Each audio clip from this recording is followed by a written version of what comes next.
आज तक मैंने बहुत सी सीरीज देखी है, romance, thriller, psychological, action, peak story telling, लेकिन मैंने आज तक डार्क और फ्रॉम जैसी एक भी सीरीज नहीं देखी। ये दो ऐसी सीरीज हैं जिन्होंने जेन्युइनली मेरे दिमाग की मावेन कर दी, और आज हम उन्हीं में से एक सीरीज की बात करेंगे, फ्रॉम।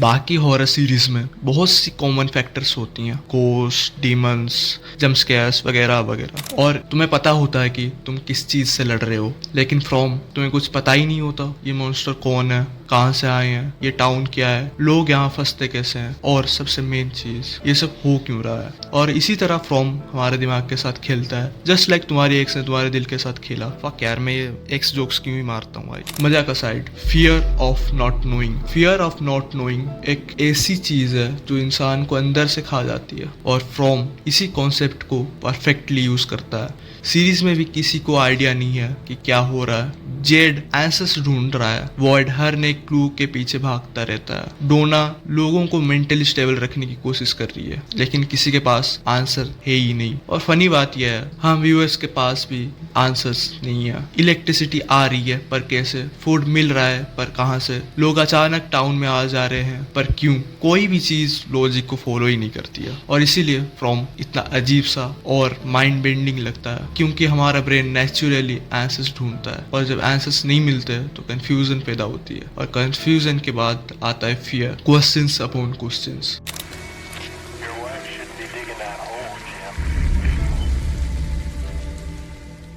और यही वजह है कि फ्रॉम के अराउंड इतनी थ्योरीज एग्जिस्ट करती हैं, और थ्योरीज इक्वल्स टू रेलिवेंसी। हर एपिसोड के बाद नए क्वेश्चंस खड़े हो जाते हैं। मॉन्स्टर्स इंसानों की तरह क्यों दिखते हैं, वो रात में क्यों निकलते हैं, उन्हें एग्जैक्टली क्या चाहिए, टाउन का मतलब क्या है, ये जगह एग्जिस्ट कैसे करती है, और सबसे बड़ा सवाल, क्या कोई यहाँ से कभी निकल भी पाएगा। ये सारे क्वेश्चंस देखते वक्त तुम्हारे दिमाग में भी आते होंगे, और जब किसी मिस्ट्री में क्वेश्चंस आंसर से ज्यादा हो जाए तब वो मिस्ट्री एडिक्शन बन जाती है। The characters are the real strength of this series. एक और रीजन है कि हम फ्रॉम से इतना कनेक्ट कर पाते हैं, बिकॉज ऑफ इट्स कैरेक्टर्स, क्योंकि ये सिर्फ मिस्ट्री नहीं है, ये सर्वाइवल भी है। आइसोलेशन, पेन, लॉस, फियर, और अपने क्लोज वंस को खो देने का डर। स्पॉइलर अलर्ट पहले ही बोल देता हूँ, जब केनी की मॉम मर जाती है तो हम सबको बुरा लगता है। क्यों लगता है? क्योंकि सीरीज ने हमें उन कैरेक्टर्स के साथ अटैच कर दिया होता है। हर एपिसोड में यही फेयर रहता है, कहीं ये कैरेक्टर्स ना मर जाए, कहीं अगला नंबर इसका ना हो, और यही इमोशनल अटैचमेंट हमें और ज्यादा इन्वेस्ट करती है। The monsters are secondary threats. और नोटिस करो, मैंने अब तक मॉन्स्टर्स के बारे में ज्यादा बात ही नहीं की, क्योंकि ऑनेस्टली वो सेकेंडरी थ्रेट है। हाँ,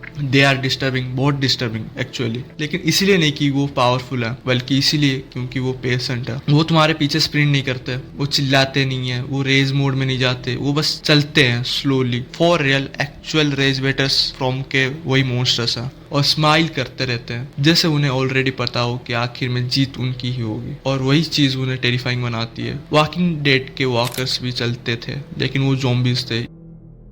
जो फ्रॉम में क्रिएचर्स है, कॉन्शियस है, इंटेलिजेंट है, और सबसे डेंजरस बात, ये तुम्हारे साथ खेलते हैं। They just like to play, जैसे कि कोई बिल्ली किसी चूहे के साथ मारने से पहले उसके साथ खेलती है, लाइक दैट। तुम्हें मैनिपुलेट करते हैं, तुम्हारा ट्रस्ट गेन करने की कोशिश करते हैं, और फिर तुम्हें मार देते हैं ब्रूटली, बहुत ब्रूटली।